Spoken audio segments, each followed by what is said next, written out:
Hey everyone, Mah-Dry-Bread here. Pokemon Platinum with only ground types was a fun but surprisingly hard team run. Let's follow that up with a solo run. Today's the day that we figure out would I be able to beat Pokemon Fire Red with a team of only one Wingull. So Wingull is a flying and water type from Hoenn that has pretty awful stats.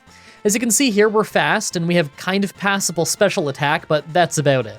A base stats of 270 makes us quite a bit weaker than first form starters. We're roughly on par with stuff like Pidgey and Rattata. Between our low health, low special defense, and our double weakness to electricity, we could run into some real problems. By level up, we really don't learn any good moves. We start with Water Gun, and we learn Wing Attack early on, but those are our two strongest moves by level up. We really don't have a good moveset. By TM, there's some stuff that's better, but not by much. We could get Water Pulse and Fly, but we actually never get Surf. We do get Ice Beam, and that's pretty good, but we don't have much type coverage outside of that.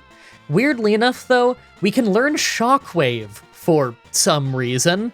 Like always, I'm writing this script as I go through with the challenge, so all this part is being written before I've started. Everyone comment down below and guess if I can win or not.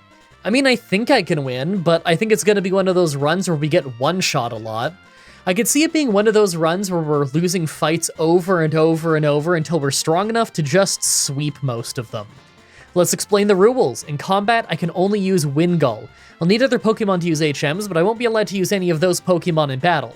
No glitches or exploits, no items in battle, only Pokeballs, held items, and items outside of combat are allowed. Also, if you enjoyed this video, be sure to like, subscribe, and ring the bell for more. Let's do this. So right off the bat, I used the Universal Pokemon Randomizer to replace Squirtle with Wingull so that we can do the whole run with it. I picked to replace Squirtle so that our rival would have Venusaur, probably the hardest for us to fight. Our nature is modest, so more special attack and less regular attack. I guess that'll make Wing Attack weaker, but that's alright, we're mostly using special moves this run anyway. I name him Stingull, because that's hilarious. Also, I just got the new lenses for my glasses today. Let's see if that means I trip over my words any less in the voiceover. So first is Viridian Forest, and I actually don't have to worry about grinding for once. We may be super weak overall, and rock moves are super effective against us, but Brock's whole team is double weak to water, so I'm really not worried. I figure we're just gonna sweep him and not have to worry about Rock Tomb at all. That said, I could see it being one of the only easy gyms this entire run. I mean, that and the ground gym at the end, of course. Even the usually easy electric gym could be a nightmare considering electric moves are probably gonna one-shot us. Because of that, I still bother fighting all of the trainers on my way. We're in the medium-fast leveling category, so the most standard one. You'd think there would be one just called medium, but no, the medium one is just medium-fast for some reason. We're gonna need a lot of levels this run, so there's no harm in fighting all the trainers. Yeah, that's what I thought. Brock's team were just both one-shots. Hey, that even got us to level 13, so we learned Wing Attack. That'll help a ton against the upcoming trainers. Okay, with that done, I really need to get some levels. I guess there's a chance our rival fight will go okay since we have Keen Eye, so Sand Attack won't work on us, and we can use Wing Attack on Bulbasaur, but we're still using a super weak Pokemon well outnumbered, so it could easily go downhill. We also have the Water Gym, and although we resist water, I can't see us actually beating Starmie for a long time. What do you think is the most likely thing that happens? She's gonna use X-Defend, we'll do no damage with Wing Attack, and then she's gonna out-heal us for ages. This might be one of those runs where we can't take out the Water Gym until after we do the SSN, but we won't know until we get there. If I could beat the Water Gym early, then I would, because the Water Pulse TM that she drops is gonna be great, but that's not happening, so it'll just have to happen however it happens. On our way there, I took the Helix Fossil. I knew that if I didn't say what I took, you'd all ask. Actually, now that I think about it, everyone ask anyway. Comments are good for the YouTube algorithm. Wow, so at the Water Gym, we didn't end up getting stalled out by Starmie, but it's because we got stalled out by Staryu first. I forgot that it had Recover as well in this one. Yeah, this is a mild disaster. I guess I'll go for the rival fight first. So I go after the rival. Right away we get lucky against Pidgeotto when we crit a Water Gun to take him out in less turns than I expected, but we still got pretty hurt. Second was Rattata, who had Quick Attack, letting him get some extra hits in despite our speed advantage. Thanks to that, we're in red health as he went down. Now, obviously, Abra couldn't fight back, but last is Bulbasaur, and I was so close to winning thanks to Wing Attack being super effective, but Vine Whip finished us off. Well, we only got that far thanks to a crit, so I guess I'll have to grind a bit and come back. Okay, 2 levels later, and this still took quite a few tries thanks to Sleep Powder, but Pidgeotto sometimes doesn't use Quick Attack, so we take 1 less hit, and Rattata is now a one-shot, so as long as we don't get put to sleep, we can finally win the battle. That means I'm clearing out Nugget Bridge and the northern route, but to be honest, I really don't think I'm winning at the Water Gym yet. We have a bad attack nature and pretty much just have to use our bad attack stat to fight them. I guess I could grab the TM for Secret Power and maybe score a Paralysis, but we're not a normal type, so we're going to be doing less damage with Secret Power than we would be with Wing Attack, so it's hard to say if that's actually worth it or not. Rest assured, though, that I'm fighting everything I can to make sure I stay ahead on levels. Our attack is awful. We're going to need all the help that we can get. I really do want to beat the Water Gym as early as I can, though. I want the TM for Water Pulse. Considering we have a special attack nature, that might be our hardest hitting move this whole run, as depressing as that is to say. Man, this is brutal. Level 30, and although we can easily beat Staryu, Starmie is still too much. We do about a quarter of its health and damage per wing attack, so it can just out-heal us and get attacks in easily. We still just faint every time. That means we're doing the SSN early. Again, I'm fighting everything here for levels. I doubt the rifle will be too hard, but we can't use Cut outside of battle until we beat the Water Gym, so we can't really make any other progress. We can't even do the Electric Gym early, not that I think it's going to be much easier. I'm just hoping that we can sweep the Electric Gym with Water Pulse at this rate, because we're probably going to get one-shot by any electric moves that actually hit us. I'm confident that we'll at least be faster than them though, so it could go well. Maybe in a few more levels we could 3-shot Starmie, then it wouldn't be so bad. Wow. You know, I thought this would be an easier rival fight, but I didn't think we'd get through it without taking a single hit. Mind you, it's still just luck of getting a crit on Pidgeotto and Ivysaur's Sleep Powder missing, but I'm sure we could have still easily won this fight even if those hit. I mean, okay, maybe not Sleep Powder. You really never know with Sleep Powder. We got 4 levels on the boat, let's top off to 5 levels and then try the Water Gym again. Alright, level 35 was finally enough that we made pretty short work of the Water Gym. She still tried her recovery shenanigans, but we were too strong this time. As soon as she stopped to attack us, it was over for her. That means that we have the TM for Water Pulse. Let's go use it to try and sweep the Electric Gym. Well, it was almost a sweep. Raichu absolutely could have beat us up at the end, but our Water Pulse confused him, and he hit himself, so that ended up saving us. That got us the TM for Shockwave. Our special attack is pretty good, so I think I'm going to go ahead and learn that right away. We could use the type coverage. We're on the road again, and we kind of already have all the moves we want. I guess I still want Ice Beam, but that's a Game Corner TM in this game, so we probably won't be able to afford that for a long time. I'm not really sure how the next few gyms are going to go. We have the Pokemon Tower rival fight, who I think will be pretty easy. Giovanni shouldn't be too bad, but then it's the Grass Gym and the Poison Gym. By the Grass Gym, we should at least have Fly, but her team is actually pretty strong and tends to paralyze us, so it could go badly. Then we have the Poison Gym, where anything could happen. Hey, at least we have Keen Eyes, so they can't just smokescreen spam us. While we're traveling, let's do another round of MDB AMA. People like it when I did the lightning round of more questions that are shorter last time, so I'm gonna do that again. This time, we're doing an entire 12 questions.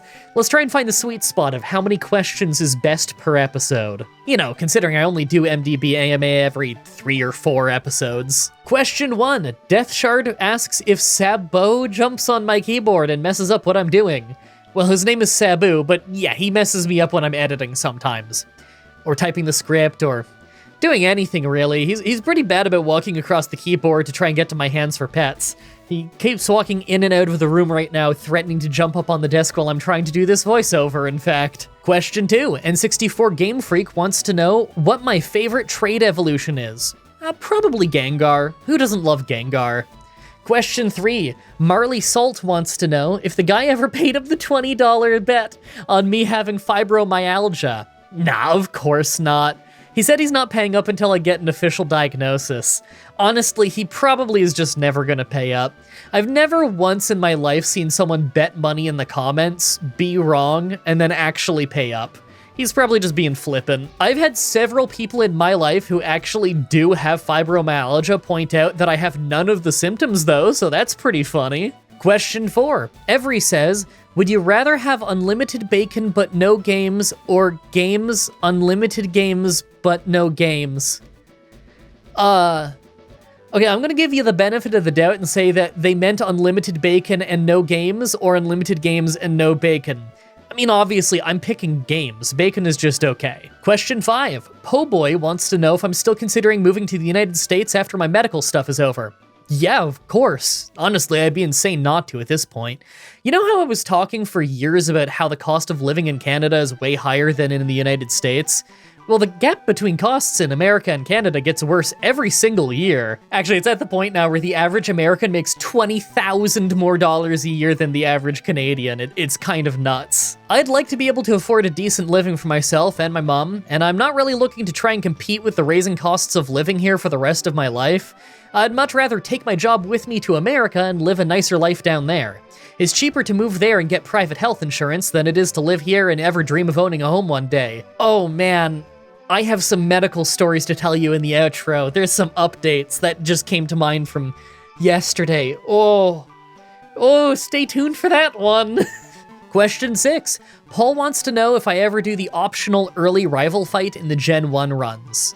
Nah, I mean, I think I've done it once or twice, but there isn't really much of a point. You get a little bit of experience for it, that's it.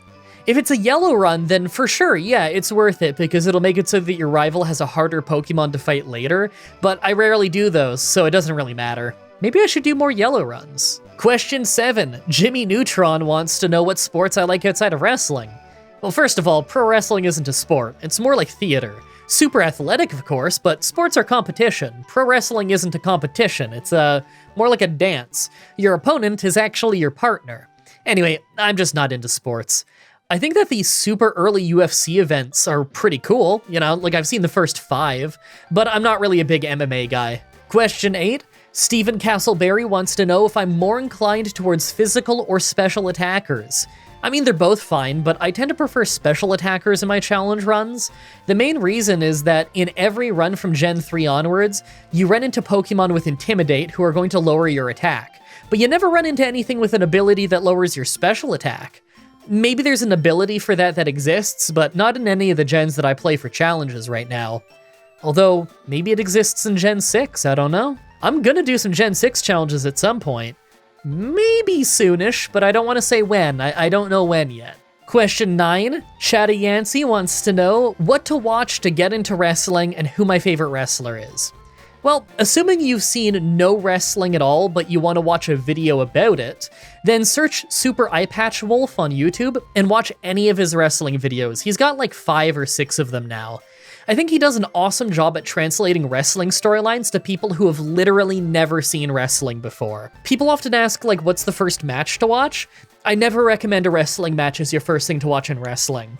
The first thing you want to watch in wrestling is probably something about wrestling or a wrestling thing that isn't a match. You gotta remember, a lot of things on wrestling shows are vignettes and backstage interactions and promos and things that get you into the characters first. I always recommend that first. I love pro wrestling matches, but usually you gain an appreciation for pro wrestling matches after you've already started to love the world of pro wrestling. And my favorite pro wrestler is Stevie Richards. Question 10. The Avatar of Insanity wants to know if I've considered not letting Gen 1 rivals use Charizard since Rage can deflate the tension later on in the fights. Nah, the thing is, Charizard is the most dangerous starter for the rival to have. Blastoise can be kinda threatening, for sure, more so than Venusaur, who just goes down early thanks to Solar Beam. But Charizard is by far the fastest. It's a gen where crits are based on base speed, and it has Slash, so its Slash pretty much always crits. In solo runs, being slower than your opponent is often what makes you faint. So Charizard being the fastest and having a crazy high crit rate with Slash is arguably more dangerous than Blastoise on average, even though Blastoise has the crazy Gen 1 highly accurate Blizzard. You can argue that Rage deflates it, but so does Blastoise using Withdraw and Bite, or Venusaur using Solar Beam. No matter what you pick, the rival has dud moves, and they're going to pick it in the final battle. Yeah, if Charizard uses Rage at the end, it's probably a guaranteed victory for me, but it's the same thing if Blastoise uses Withdraw, or if Venusaur uses Solar Beam. And you know what? Venusaur uses Solar Beam like every time. Question 11. Lewis Bateman asks, what 10-year-old me would say about my average move choice? Well, when I was 10, only Gens 1 and 2 were out, so knowledge of exactly how most of the moves worked was not really great. Not just by me, I mean Pokemon players in general. They only had just added the ability to look at the power of moves, but that was only outside of combat, so I probably didn't have any opinion on that. I mean, I had some Prima strategy guides that said what the moves did in the back of the guide, but even those weren't perfect. Question 12. Lastly, Wild Tofurky wants to know if I had ever gotten an ID number close to my birthday. I'm gonna be honest, I haven't got a clue. I don't think I've ever checked my ID number, nor have I considered its proximity to my birthday. All right, that's it for this MDB AMA. If you want to see your questions answered on the show, then put MDB AMA, all one word, so it's easy for me to search for.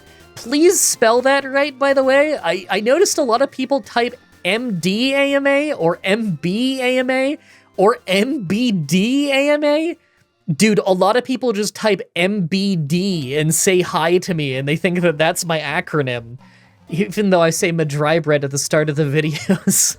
Also, please, only use it for real questions for the show. I swear, I said this in the last MDB AMA, and people got even worse about using it for other stuff. I saw like a dozen people who literally just made normal comments, like it's a regular statement, and put MDB AMA in it just to try and get me to see it. You don't have to. I'm probably gonna see your comment anyway. All that does is make my job harder when I'm trying to find the real questions. All right, let's go beat up our rival. Okay, you need to see this. So this is the first try against the rival. See, the entire fight is pretty easy other than Ivysaur. Because he's got 2 Pokemon with Intimidate, our attack is awful by the time Ivysaur comes out. Because of that, we need to land 3 hits. On the first try, we failed because we got put to sleep and taken out before we could wake up. So I try again, this time got to Ivysaur with full health, thought we'd be fine because we got poison powdered instead of put to sleep, but then he crit a Razor Leaf and we fainted to the poison damage right after. But on the third try, we ended up winning after both Sleep Powder and Razor Leaf missed. I think Razor Leaf is a 95 accuracy move, so the chances of both of those missing is pretty rare. I only needed one of them to miss to win. I can't help but feel that all of my luck is being used up early. I gotta save that luck for the end of the run. So we're in Celadon now, and for as much as I want Ice Beam, I don't think we'll actually be able to afford it until we're almost at the Elite Four. That tends to be how it goes in these Fire Red runs. I would get the Amulet Coin for more money, but that requires catching 40 different Pokemon, so that ain't happening. On the bright side, Giovanni should be easy, but after that is the Grass Gym, and with how much Sleep Powder has already been messing us up in the rival fights, we're probably going to lose easily at the Grass Gym. Now, Erica doesn't have Intimidate, so we wouldn't lose attack, but our attack is pretty terrible in the first place, so it's almost for sure not going to be enough for a one-shot. If I had Ice Beam, then maybe we could overpower them with that, but that's a long ways off. So I'm thinking either I'll need good luck with them picking bad moves, or we just need to try it later. Either way, I'm gonna clear out the trainers in here, because even if we don't need the levels for the Grass Gym, I'm sure we're gonna need them for the Poison Gym right after. Man, I don't even know what to say. It's been a while since this happened. We swept our way through the rock types, but as soon as Giovanni's Kangaskhan hardly took any damage from Water Pulse, I knew we were in trouble. We even lucked out on confusing her and getting her to hit herself once, but we still went down because Mega Punch was just rocking us. It's really not good. Maybe I'll clear the Grass Gym first and just see how that goes. Okay, so this Grass Gym took a good 5 tries because we just kept getting paralyzed or poisoned really early in the fight to doom us, but on the 5th try, we didn't get paralyzed until Vileplume at the end. It's still pretty difficult, and we take a lot of damage, but at least we managed to hit 2 flies for the win. We're about 3 levels higher now. Think we can beat Giovanni yet? Alright, so we actually beat Giovanni this time thanks to him being a 3-shot now, but we totally could have lost. If he didn't randomly switch to Tail Whip at the end, and instead stuck to Mega Punch, we probably could have just fainted. I don't know, it depends on damage ranges. I've gotta say, I'm really not feeling confident about the Poison Gym. We're not really hitting terribly hard, and a long fight in the Poison Gym is the last thing that I want. I figure that if we get poisoned at any point in the fight that isn't right near the end, then we're probably doomed, but we can't really learn any better moves to deal with them. It might be one of the runs where I have to go to Silph Co early to get more levels, but I'm sure the rival fight in there will be even harder than the Poison Gym anyway, so we may just be officially at the hard part of the run.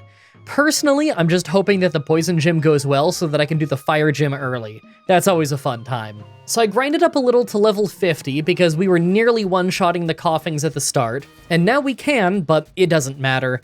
We get totally destroyed by Muck every single time.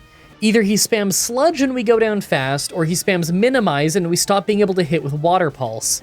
We can still hit with Shockwave, but it does so little damage that it's not really worth it.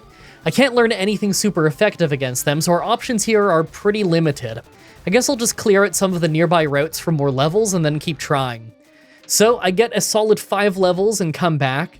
We're super close to getting a 3-shot on Muck this time, but it doesn't really matter. He poisons us early, still hits super hard with Sludge, and he's got Hyper Potion, so we can't really do much to him. Okay, I think I just need to do Silph Co early. Here we are at Silph Co, clearing out trainers. Now, I'm pretty sure that our effort values could be maxed out now, but I'm gonna keep grinding until I at least find some vitamins to figure out if it's for sure maxed. I think I'll try the rival fight while I'm in here as well. I don't really expect to win that fight before the poison gym itself, but there's no harm in trying it if we're already in there, right?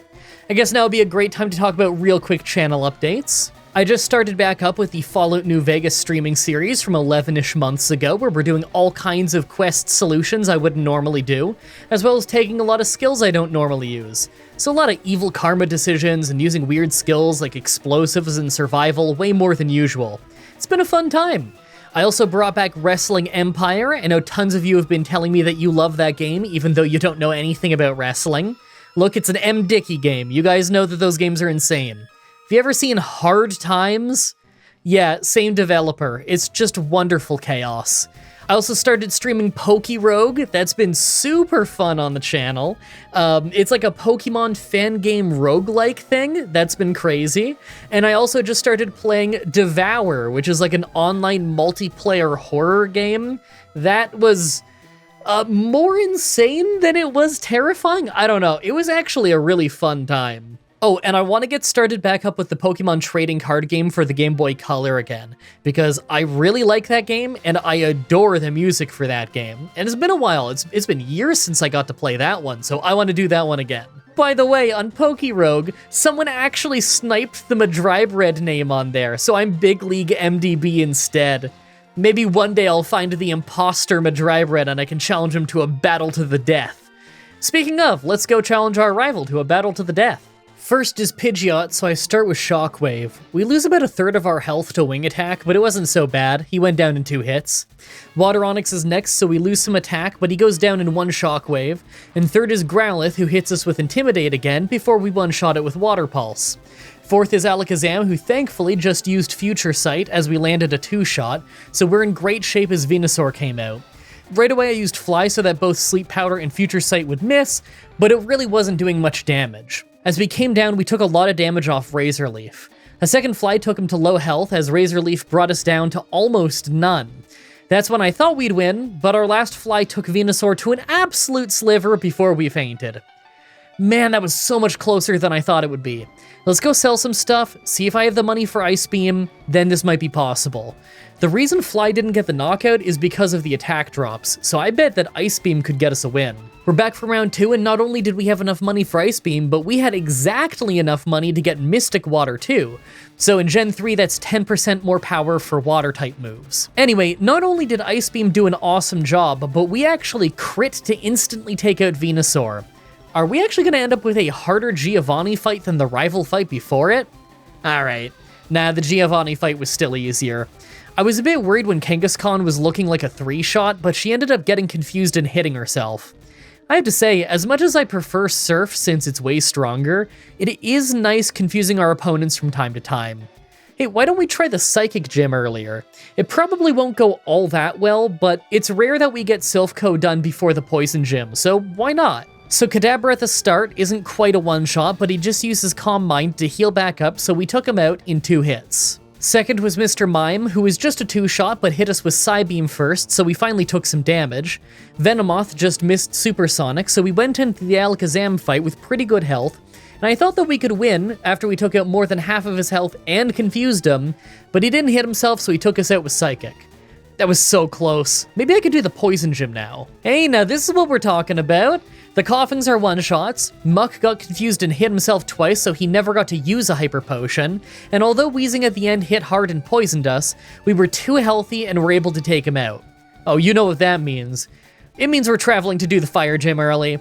Again, it won't be super easy since this is fire red and not regular red, but we still tend to have some crazy fire gym fights in fire red. Plus, we're part water type, so this could go pretty well.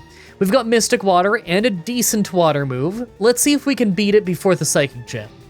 So most of the Fire Gym was a sweep as expected, but at the end, the Arcanine held on for a weirdly long amount of time because of 2 Hyper Potions, and then randomly a full heal to get rid of confusion? We took a Fire Blast, but by the looks of it, it would have taken 3 hits to take us out. We're only 2 levels higher. Can we beat the Psychic Gym now? Okay, well the way it went, we didn't even need to be level 62. She just used a bunch of buffs instead of fighting us for literally the whole fight. I guess Venomoth confused us, but we didn't hit ourselves, so it didn't matter. Ground Gym should be easy, right? Yeah, that's what I thought.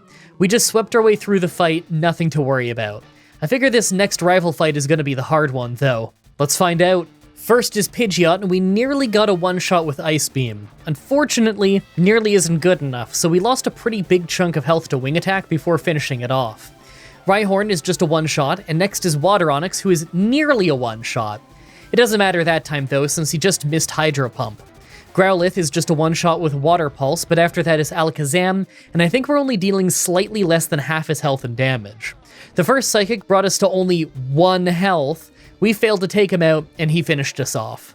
That's fine, we're really close to getting a one-shot on Pidgeot and a 2-shot on Alakazam, so a few levels will probably totally change how this goes. Level 70 and we're back! This time Pidgeot is a one-shot, so we don't get hurt right away. Rhyhorn is of course still a one-shot, and Water Onix is a one-shot too. Growlithe is a one-shot like before, so now we're at Alakazam without losing any health. Right away we hit for half its health, but he uses Calm Mind, so I decided to use Fly Second instead. I doubt it would have taken him out, but we actually crit. That was nice. Last is Venusaur, but all it was using was Growth, so it was an easy 2-shot with Ice Beam. So we're getting near the end of the run, but I think that things are about to get super difficult. We're really frail, and although it hasn't caused too many issues recently, I think it's about to. I'm not really sure what member of the Elite Four it's going to be against, but I think that our inability to really tank anything is going to be an issue. I figure Lorelei could be a problem since we don't resist any of her great ice moves, and she's got a bit of a tanky team. We've been getting by with kind of weak moves for a long time, but I just can't see stuff like Shockwave and Water Pulse being strong enough to 2-shot most of her team. Or 3-shot most of her team. Or even 4-shot them in some cases. I don't think we're going to make it all that far into the Elite Four until we're somewhere in the level 80s. Now that we're at the Elite Four, let's take a look at our stats. I'm going to be honest, this looks bad. We've done alright so far, but these stats are awful, and I could see the Elite Four being a nightmare. Shockwave should help us against some of Lorelei's team, and Bruno will be easy, but by the time we get to Agatha, it's going to be pretty rough. Make your final guess on if we can win this or not. Let's do this. First is Ice Trainer Lorelei.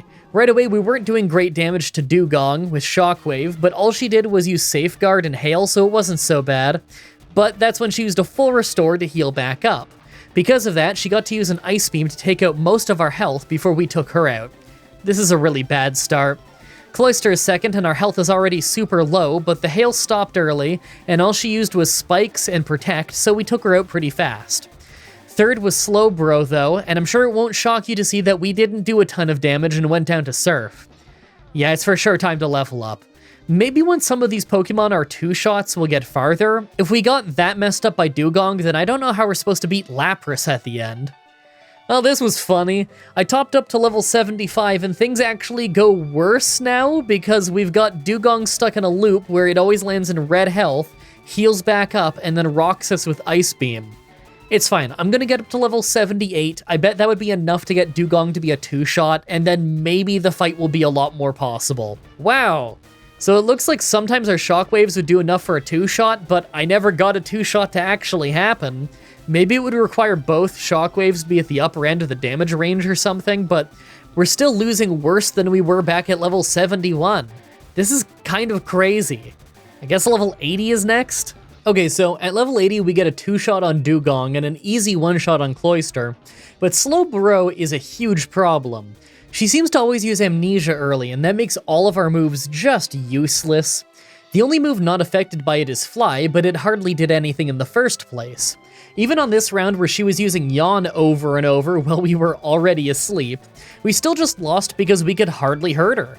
This is kind of insane. I didn't think Lorelei would be this brutal. I think I'm gonna have to pull the trigger and get all the way up to level 85. This has to be winnable below level 90. So at level 85, I tried tons of times to get Dugong to use Safeguard again, but it just never happens. So I had to settle for Hail instead. Slowbro actually goes down really fast thanks to how much damage Shockwave is doing, but it doesn't matter because right after, we failed a 2-shot Jinx as she rocks us with Ice Punch. This is unreal. I didn't think we'd run into this many issues until maybe Agatha. Fine, level 90 it is. This is insane. So at level 90, we get Dugong to use Safeguard, and we get a crit against Slowbro, so we have no damage going into the Jinx fight.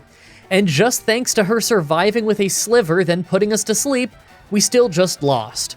That's with only one of her Pokemon even hitting us. I think I literally have to hit level 95. At least then I could for sure 2-shot Jinx, but even if that happens, we might just lose to Ice Beams from Lapras at the end. This is crazy. So after an agonizing 9 tries where we either take way too much damage early on or get put to sleep the moment we get to Jinx, we finally get one where we're able to take down Jinx just to instantly get confused by Lapras and go down quickly. She'd be a 2-shot if not for her berry, that's the worst part. Well, I didn't at all think I was gonna need to be level 100 just for Lorelei, but I guess I have to be. Man, I'm starting to think I'm gonna lose this run. So I had another 10 brutal tries at level 100, and every single time we get confused, we get crit, we get frozen, or we just straight up get unlucky with their move choice. It was at a point where I was just gonna show a montage of losing and call it a day, when we finally got one lucky crit that gave us a win in an otherwise doomed attempt. I had no idea Lorelei was gonna be this hard. Do we even remotely stand a chance against Agatha? Second is fighting trainer Bruno. Well, at least it was basically a sweep. I mean, we didn't one-shot Machamp, but all he did was miss Scary Face, so it didn't matter. Why do I get the feeling like I'm walking into a meat grinder? Third is Ghost Trainer Agatha. Right away we hit Gengar hard, confused it, and it hit itself in confusion. That wasn't enough for a knockout, and she used a full restore right after, but it doesn't matter. We're faster, so getting 2 attacks in a row let us finish her off.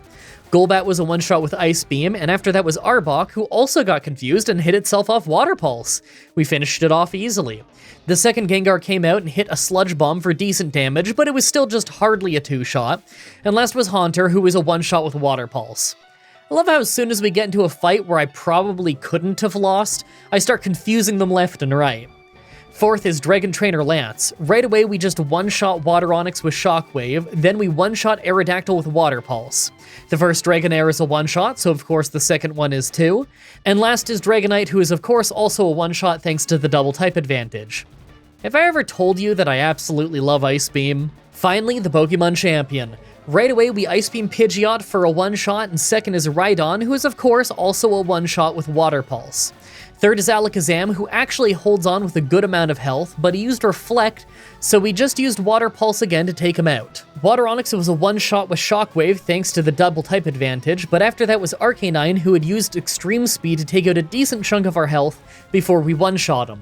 Last was Venusaur, and Ice Beam left him with a sliver, but he just used Growth.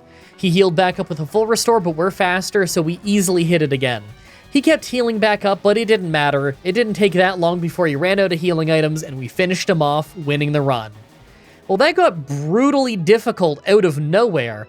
I kind of expected it, though. I knew what I was getting into with Wingull. It's the kind of Pokemon that might just not win the run. I'm lucky that I even did. I really hope you guys like that run. Next Pokemon Challenge should be up next week on Saturday, like usual, with Pokemon Gold, with only one Drowsy. I'm looking forward to that one. It's my favorite Pokemon. As always, I'm looking at your suggestions in the comments, in the challenge request section of my Discord channel, and on Twitter. Subscribe, ring the bell, stay tuned. All right, outro. I have 2 funny medical things to tell you, or I guess only one of them is funny. The first one is really quick and simple. It's just that I got my new lenses in my glasses today, and it's much clearer, which is really nice. I'm far-sighted? Nearsighted? I always forget which one's which. I can see up close, but in reality, I can only see really, really close. If I take my glasses off I can't read the monitor in front of me, so that's how bad my vision is. I got the new lenses put in. They're much clearer. They also have like blue light filter, which the last one did, but it also has like a low contrast thing, which he said will help with reading off of a screen. I feel like I was a bit less tongue-tied today. My eyes are still a little bit out of focus when I'm looking at the screen. Like, I can see properly. It's just, I have a hard time actually focusing on it. I think that might be a nerve problem from the neck, but I don't know for sure. I don't know. But the funny thing, now this actually happened on stream the other day when I was playing Devour. This happened on the pre-stream, which is where I'm streaming, but I haven't started the YouTube recording yet. Oh my god. So, I was just about to start playing the game when I saw my phone light up with a number I don't know. So I thought, okay, I should take this. So I mute my mic, I take the call. It's my doctor's office. I can tell because they have the worst quality phone in the world, and you can barely make out what they're saying. And some lady on the other end, and she said, like, you have a gastro appointment in March, did they call you? Now, I could only make out like 70% of the words, but I thought she said March. It sounds like March. That's weird. It's, early September right now. What day am I recording this? September 6th. So this would have been September 5th I got this call. 2024. I have to specify. So I get the call, and she says, like, did you get a call? And I didn't get a call from the gastro, so I said, no, they didn't call me. And she said, oh. I said, hold on, let me get a document open so I can write down the appointment details. And she said, oh, it's okay, we'll just email it to you. I said, oh, okay. She said, okay, bye. And then she just hangs up. The call was less than 1 minute long. So, okay, that's what I expect from them, whatever. So I turn my mic back on. I'm talking to the pre-stream chat. There's like 50 people there or something over on my Twitch. And I was just like, I just got this call and this is how it goes. And everyone's laughing about how she just hung up. And the chat immediately points out, I think it was eating all the mushrooms, and the chat pointed out, rightfully so, if they're just going to email you the appointment details, why did she call you? And my answer was, I don't know. So she emails me the details about 5 minutes later. I check it, and it's so funny that I had to read some of it out on the stream. I didn't read out the details of anything, but basically she sent me an email, and it was one of those services where it's like, you have a message on whatever.com, and what you do is you go to the website and you put in your health card info, and it will be a secured message from someone in the medical industry. So this was a message from the gastro clinic. I don't know if it was from the specialist himself or if it was just from the clinic. I think it was signed the specialist himself, actually. I could be wrong, but it was a PDF and it was 2 pages. And I was so baffled reading it to myself that I had to start reading it out loud to the chat because it was nuts. So page 1 had nothing to do with me. Page 2 was my appointment details. Page 1 was the gastro just complaining about the doctor's office and saying, like, we have really, really long wait times in Canada for a gastro because of a severe lack of GIs. As you could imagine, this is not ideal for an efficient healthcare system. And then it said, like, some clinics have a problem where our clients have to go to other gastros to get scoped, and then no one informs us that they've already gone to someone else, so we see them for a redundant appointment. This does not help. And the whole last paragraph was just saying, if you continue to not keep us in the loop, we will stop working with you. And I was reading it and I was like, why was this sent to me? Like, this has nothing to do with me. And at the bottom, it just says CC Mah-Dry-Bread. So they CC'd me in on it. They were so fed up with, I guess, my doctor's office, because why else would it get sent to them? They were saying some doctor's offices, but I mean, it was sent to them, so they must be talking about my doctor's office.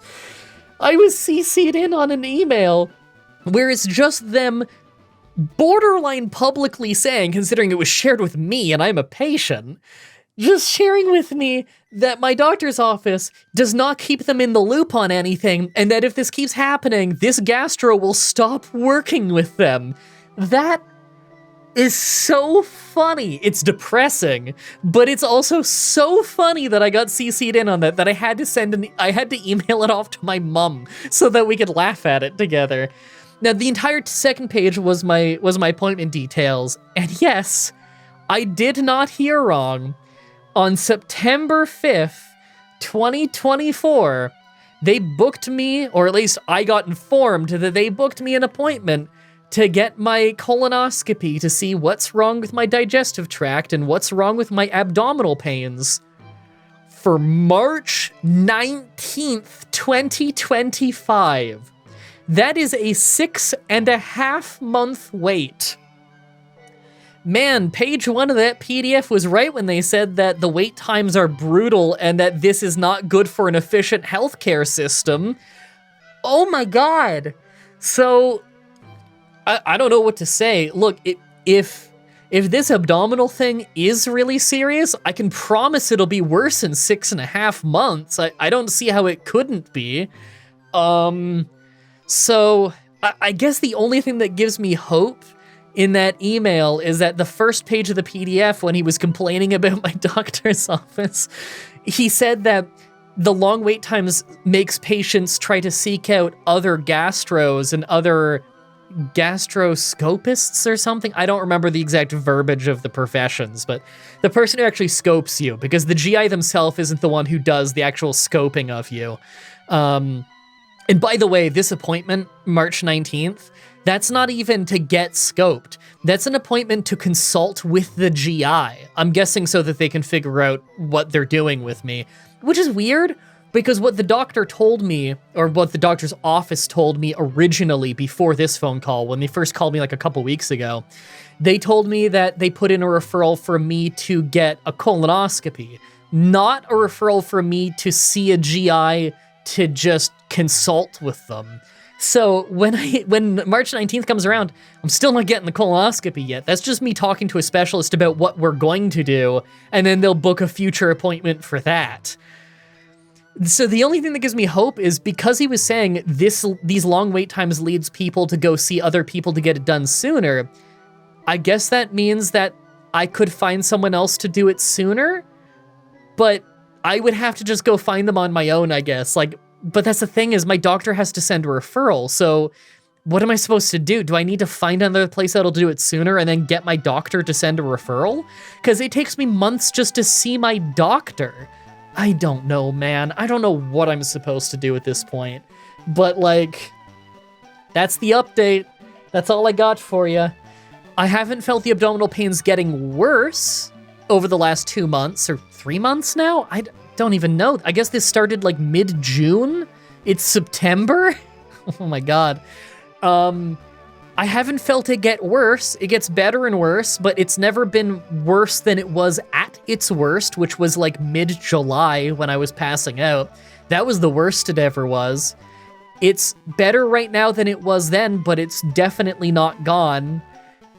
So I don't know what to tell you. There's good days and there's bad days. They CT scanned my abdomen back when I was at the hospital in mid-July and they didn't see blockages, so I don't know exactly how a CT scan works, but if I was full of huge cancerous tumors, it probably would have seen that. So I think I'm good there. I guess the only other update I have is I've already, because I got a urology referral back when I was at the hospital in July.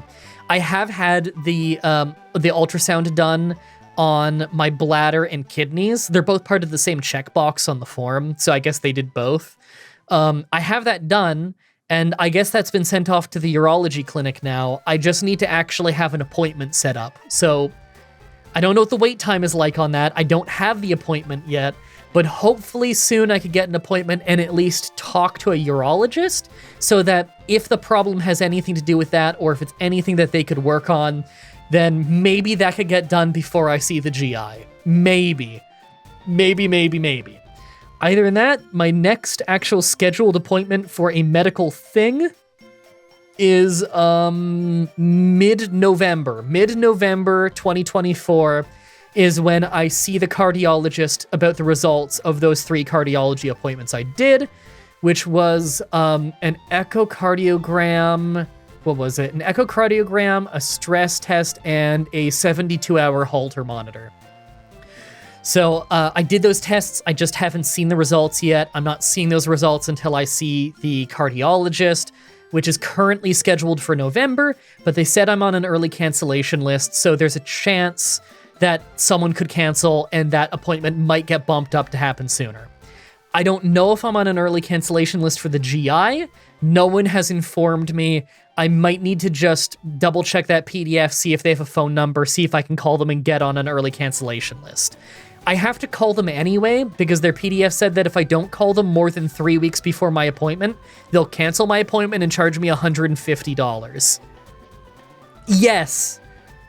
So if I show up at the appointment, but I haven't called them ahead of time, a month ahead to tell them I am going to the appointment, they will cancel and charge me for it. That is unfortunately common here. I believe back in 2022, I had the same thing where I had to call a few weeks ahead of time or else they would cancel and charge me when I was getting an MRI on my neck. I guess that's just something that has to be done for anything here that has a really, really, really long wait time. Which unfortunately is a lot of things here. That's your medical update this time. I don't think I'm going to have any medical updates for you for the next few outros probably, but hey, we'll see.